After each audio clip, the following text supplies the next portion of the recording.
Lemon buttermilk pie. Here's what you'll need to prepare this recipe. Note that you won't need two crusts, but you can use homemade or a prepared crust. The first step is to place the crust in your pie plate. You can use an 8 or a 9-inch pie plate here.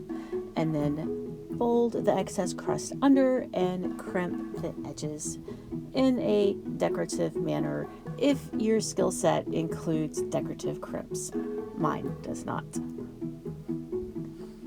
Next, in a large bowl, combine granulated sugar, cornstarch or flour, a pinch of salt, and the finely grated zest of 2 lemons.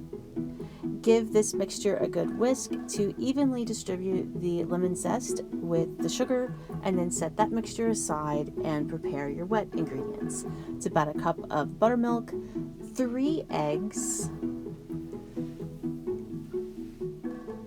the juice of those lemons that you just zested, a stick of butter that's melted and cooled somewhat, and some vanilla extract. Whisk that until smooth and then add it to your sugar mixture. Combine until there is no dry sugar and you don't have any lumps, and then pour the buttermilk mixture into your unbaked prepared pie shell.